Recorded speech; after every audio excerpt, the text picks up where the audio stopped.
네. 이제 녹화를 시작할 거고, 그래서 이제는 그 혈관부터 제가 조금 얘기를 이제 시작을 할게요. 일단 장편은 그 심혈관계 꺼내시면 되고, 그 혈관 같은 경우는 제가 늘상 말씀드리는 부분이 혈관은 우리 몸에 있어서 도로인데, 도로의 길이가 몇만 킬로냐 하면은 우리 몸의 모세혈관을 다 합친 총 혈관의 길이는 약 10만 킬로 정도가 되거든요. 10만 킬로. 그 중에서 그 동맥은 그러니까 모세혈관과 정맥을 제외하고 동맥이 이제 보통 심장에서부터 피를 보내는 곳인데 동맥이 차지하고 있는 비율이 우리 몸 전체에서 약 20% 정도밖에 되지가 않아요. 나머지는 모세혈관과 정맥이거든요. 그렇기 때문에 동맥 관리보다 사실은 정맥 관리가 훨씬 더 중요한, 그리고 모세혈관 관리가 훨씬 더 중요한 개념이라고 보시면 되고, 그리고 또한 그 모세혈관은 단막을 써야겠다. 이렇게 해드려야겠다. 일단, 그냥 동맥부터 해줘야겠다. 자, 봐보세요. 심장에서부터 피를 보내서 세포한테까지 가게 하는 곳이 동맥인 거예요. 그러니까 정확히 표현하면은 세포가, 잠깐, 뭐야, 이거 잘못했네. 요거를, 자, 우리 몸의 동맥은 요게 그냥 만약에 세포가 요렇게 있다라고 생각을 하면은 요렇게 이제 도로가 지나가겠죠. 얘네들한테 이제 택배를 이렇게 하차를 해줘야 되니까.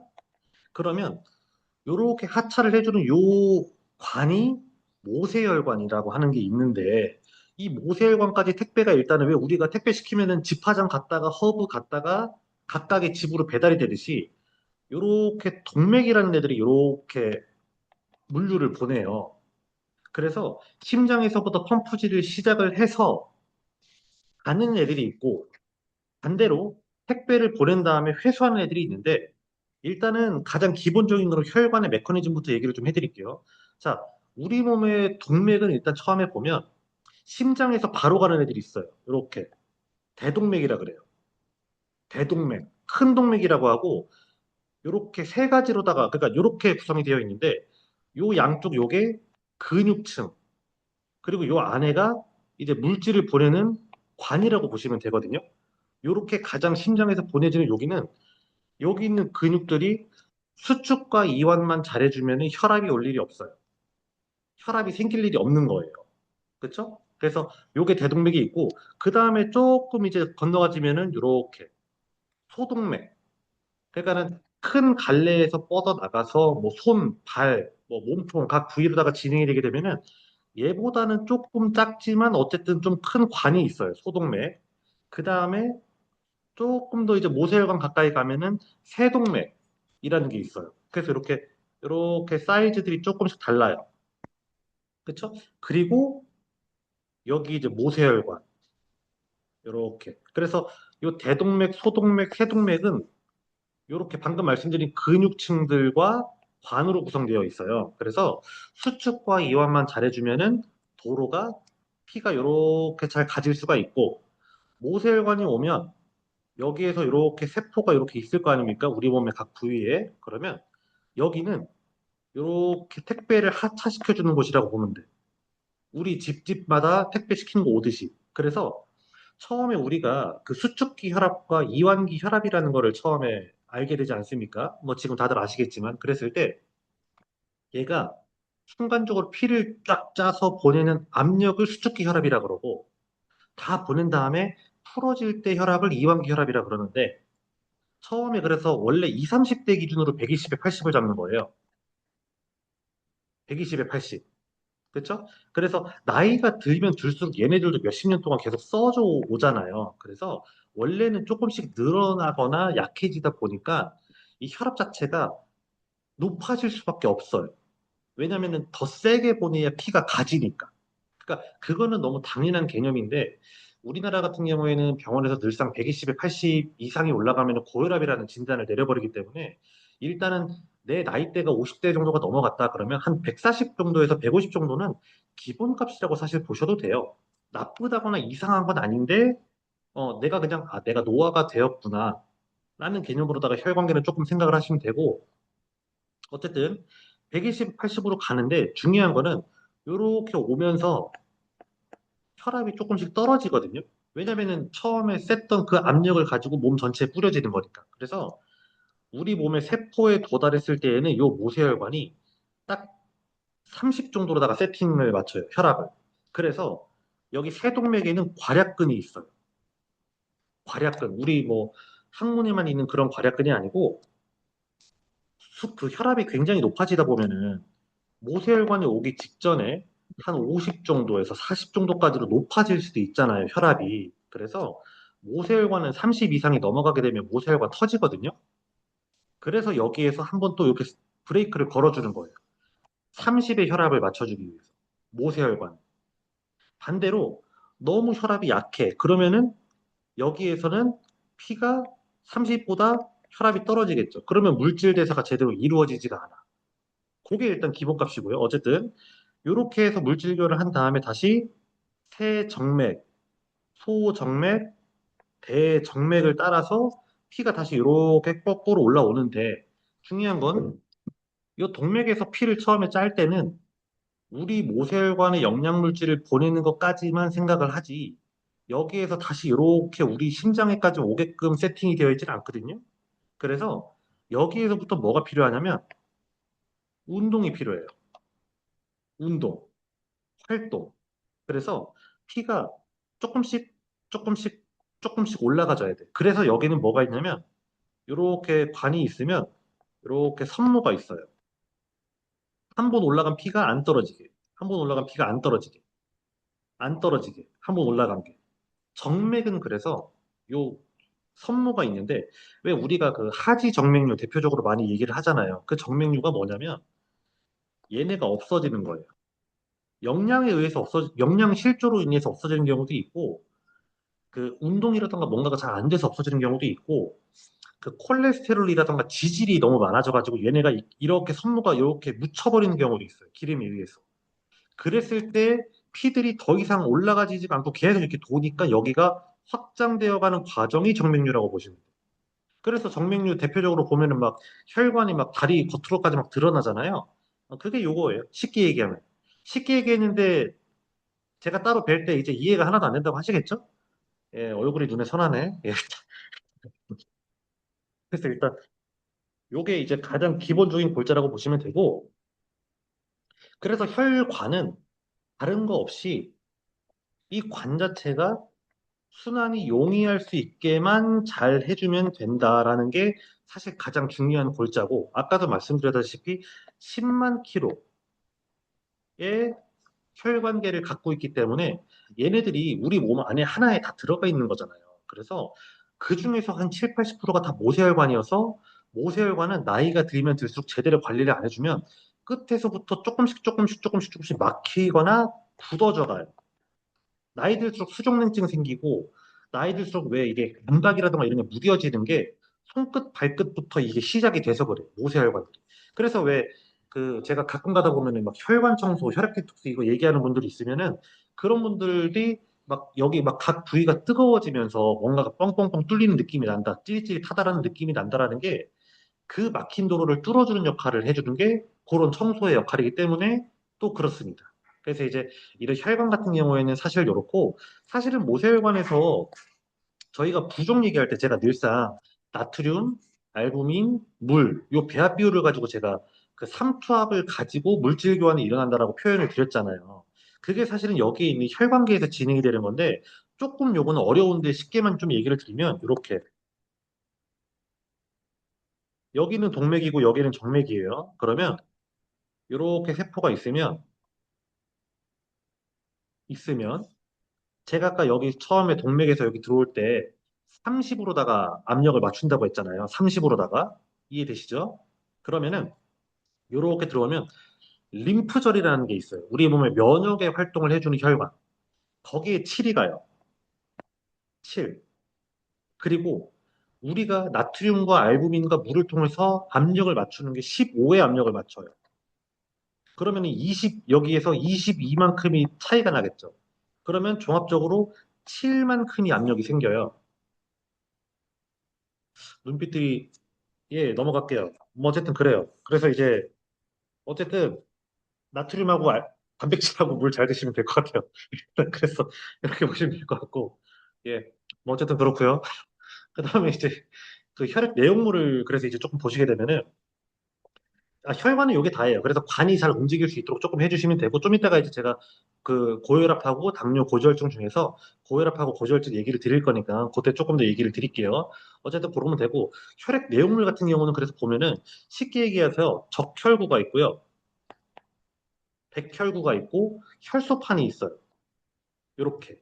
요렇게 세 가지로다가 이루어져 있는데, 여기서 있는 요 적혈구는 산소를 운반하는 친구. 우리가 쉽게 얘기해서 그 헤모글로빈이라고 표현을 하죠. 글로빈 플러스 철.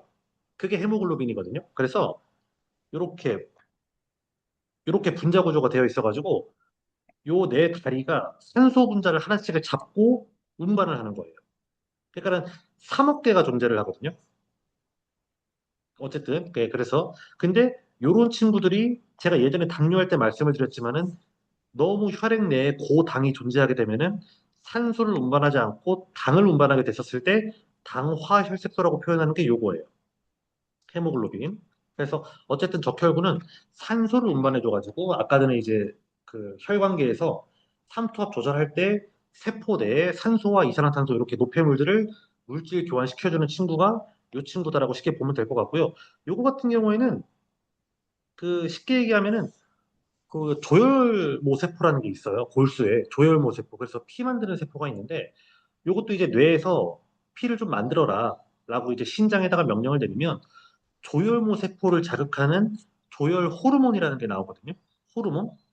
거기에서 이제 그러니까 우리가 피 만드는 거 골수라고 아마 들어는 보셨을 건데 그때 고개 골수에 가서 피를 만드는 게 요거라고 보시면 돼요.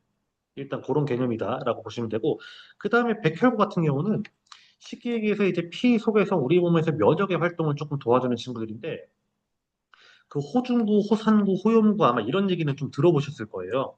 호중구, 호산구, 호염구 이런 거. 그게 요 백혈구 개념입니다.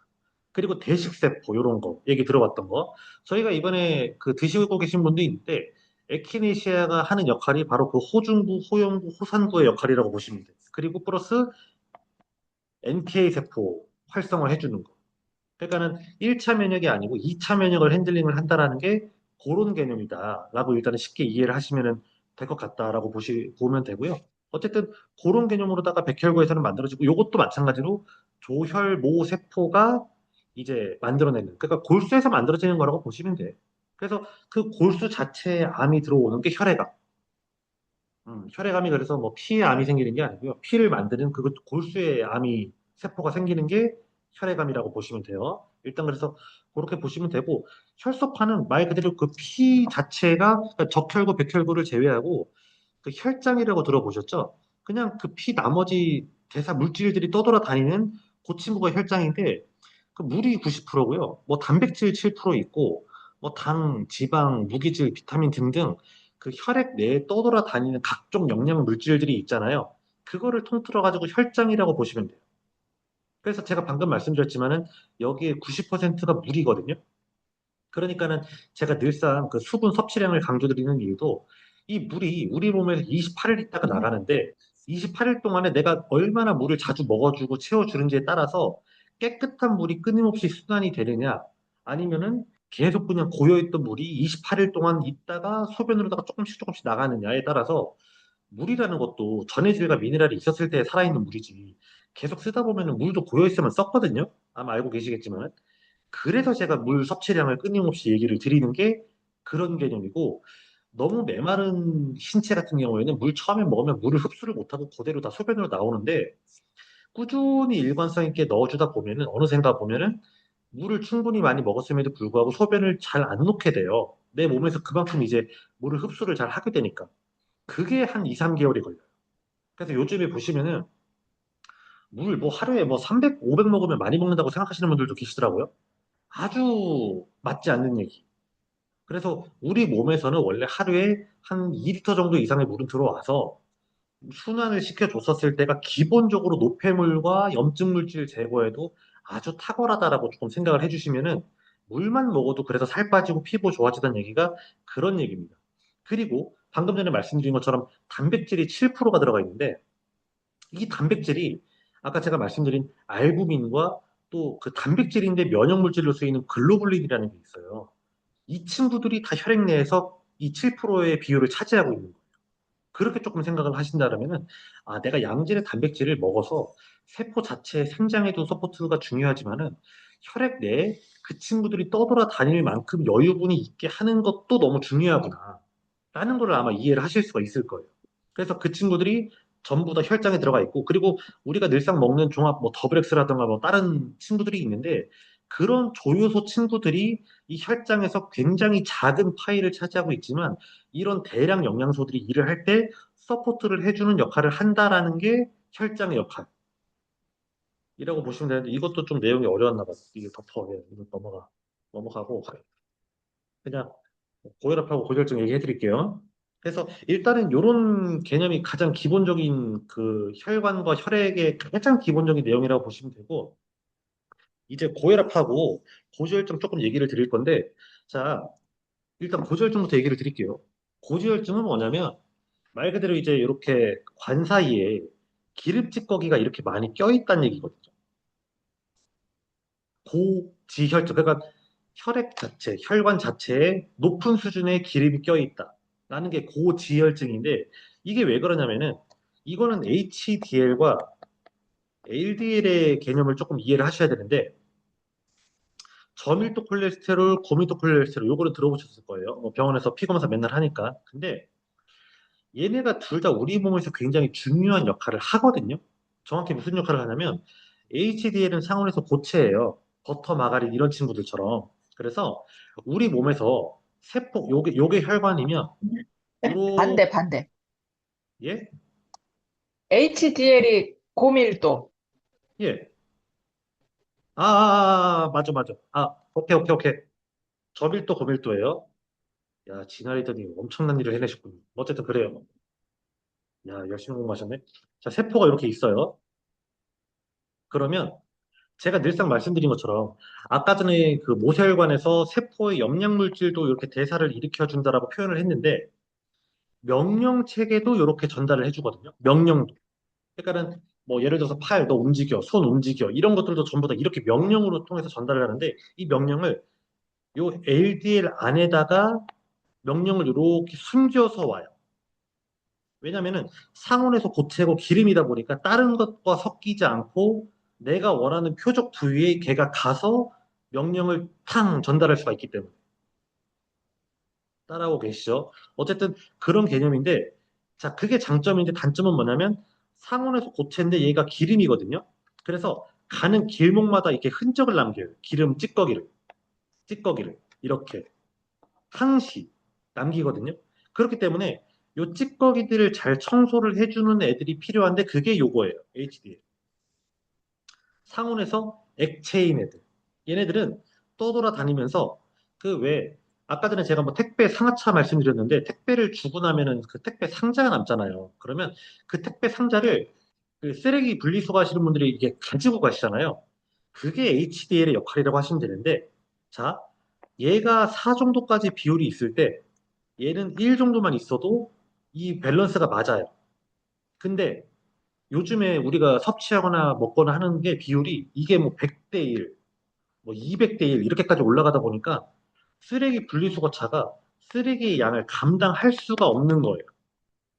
그래 버리니까는 아무리 청소를 하고 열심히 일을 해도 기름이 껴. 이렇게 껴요. 이 속도가 훨씬 더 빠른 거예요. 이렇게. 그러면은 조금씩 이렇게 혈관에 기름이 이렇게 퇴적되겠죠. 이랬을 때 여기에 고지혈증이라고 하고 이게 경화가 온다고 하고 이게 막힌다라고 표현하는 게 요 개념이에요. 이렇게 해서 막히는 게 만약에 뇌에 막히면 뭐 뇌동맥류, 심장에 막히면 뭐 협심증, 뭐 어디 뭐 다리에 막히면 뭐 정맥류, 뭐 이런 식으로다가 개념이 들어가거든요.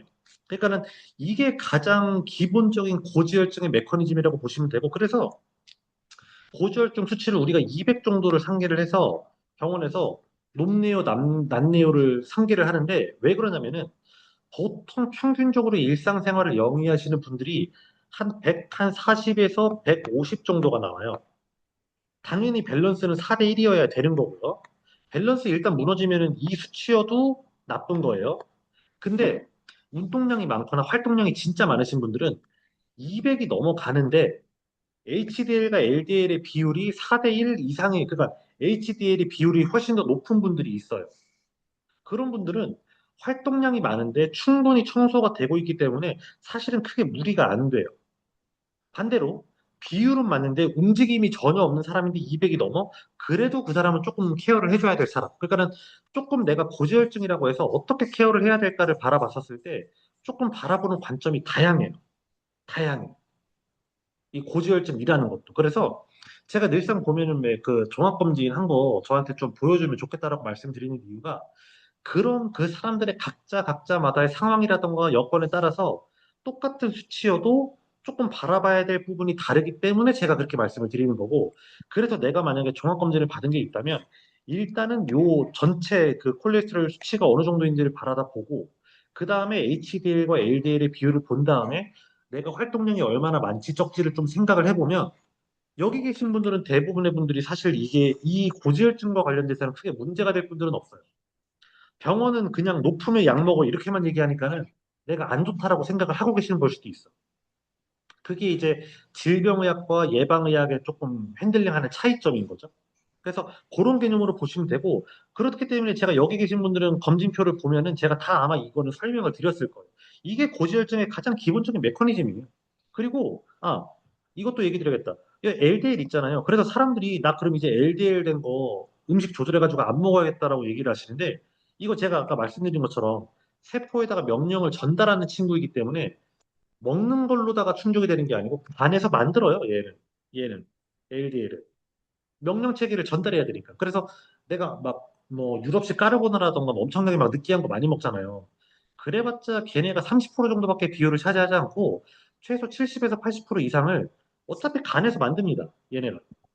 그렇기 때문에 얘네를 걱정할 게 아니고 얘랑 맞춰서 HDL을 배합 비율을 맞추는 걸 걱정하시면 돼요. 얘는 어차피 만들어요. 내가 아무리 깨끗하게 먹어도 만들어요. 내가 움직임이 어느 정도인지에 따라서. 그래서 우리가 오메가3라든가 이런 걸 얘기를 하는 게 오메가3 계열이 HDL 계열이고요. 오메가6 계열이 LDL 계열이에요. 이거는 조금 어려운 얘기니까 제가 이제 다음에 기회가 되면 얘기를 해드릴게요.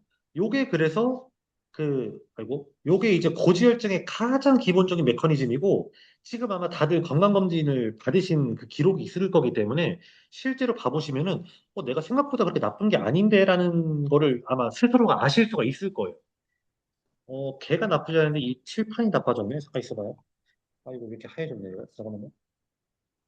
그래서 그게 고지혈증이라는 개념으로 보시면 되고 고혈압 같은 경우는 자 고혈압 이제 조금 설명해 드릴게요. 아까 잠깐 말씀을 드렸지만은 요게 이제 심장이에요. 심장이고 요게 이제 아까 제가 말씀드린 대동맥이거든요. 요렇게 갔다가 요렇게 와서 요렇게 폐로 갔다가 요렇게 와요. 어려우니까 요것만 얘기할게요. 요게 위에 있는 게 심방이고 밑에 있는 게 심실이고 요게 지금 좌우가 반전되어 있는 거니까 여기가 이제 좌심실. 좌심실에서 이렇게 대동맥이 나가거든요. 그랬을 때 여기에서 이렇게 압착시키는 요 심장은 전체가 근육 덩어리라고 보시면 돼요. 근육 덩어리. 그래서 쥐어 짜야 되니까. 그래서 여기에도 판막이 있고요. 여기에도 판막이 있어요. 3천판, 2천판 뭐 이런 거 있는데 그냥 판막이 있다라고 보시면 돼요. 심장이 피가 이렇게 들어간 다음에 다시 빠꾸 안 하게끔 문을 막아주는 역할들. 그리고 여기도 나간 다음에 못 들어오게 하는 문을 막아주는 역할을 하는 애들이 있는데 그래서 여기가 원래는 심장을 보면 가장 많이 발달되어 있거든요. 전신에다가 피를 보내야 되니까. 그랬을 때 건강한 혈관 탄성을 갖고 있는 분들은 최초의 수축기 혈압을 할 때 120 정도를 쏴주면 얘가 전신까지 한 번에 싹 다 퍼져요.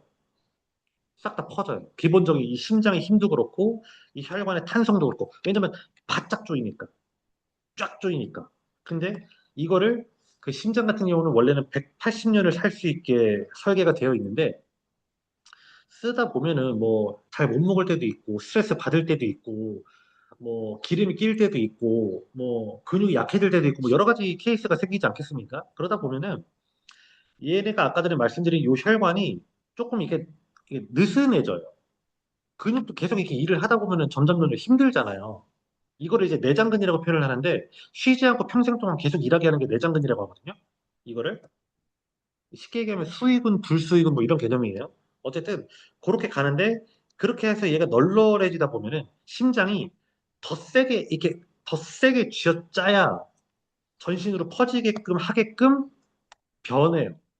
내가 여기가 약해지니까.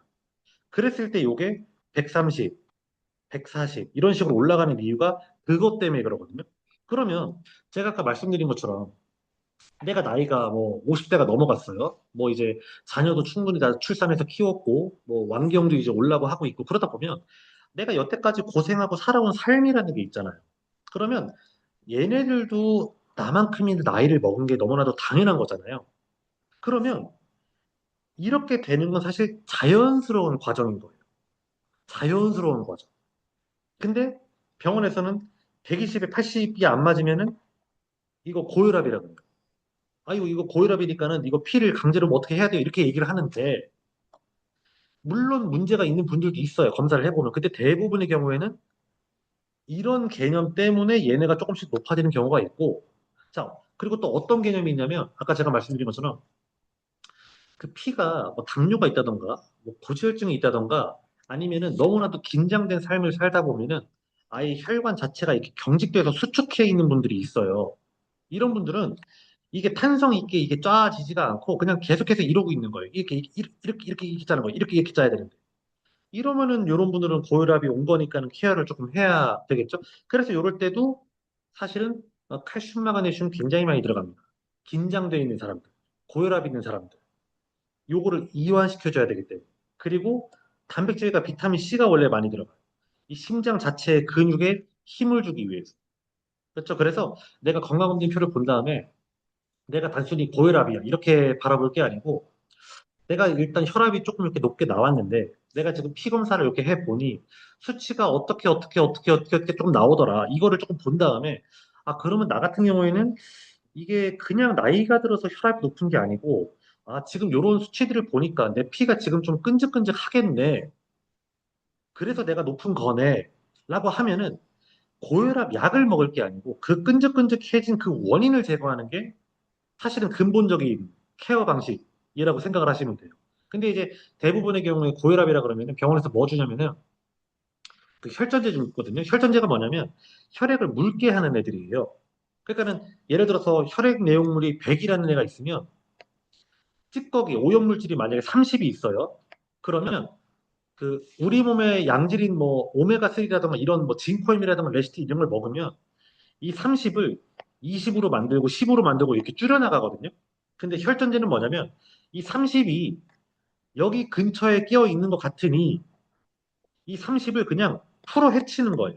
그러니까는 30이라는 절대값은 혈액 내에 그대로 있는데 그냥 떠돌아 다니게 하는 거예요. 강제로. 그래서 그 오메가 계열은 혈액을 맑게 해준다 그러고 혈전제 계열은 혈액을 묽게 한다 그래요. 그래서 이 혈전제 같은 애들은 먹게 되면은 그다음부터 상처가 나면은 아물지가 않아요. 혈액 응고가 잘 안 돼요. 아마 다들 알고 계실 거예요. 그래서 함부로 시작도 못 하는데 시작하면 그거 계속 끊지 말고 계속 먹으라 그래요. 언제 또 이렇게 낄지 모르니까. 그래서 그 예방의학, 대체의학에서 늘상 말씀드리는 것은 기본적으로다가 그런 근본부터 시작을 하니까 시간이 조금 더 걸리는 것도 있고 그렇기 때문에 개개인들이 이게 티가 잘 안 난다라고 느끼는 기간도 분명히 있을 거예요. 근데 이런 개념으로다가 고혈압은 조금 관점이 들어가져야 케어가 되는 거지. 대신에 한 달 뒤, 두 달 뒤, 세 달 뒤에 제대로만 케어가 된다면 좋아지는 경험은 누구나가 다 한다.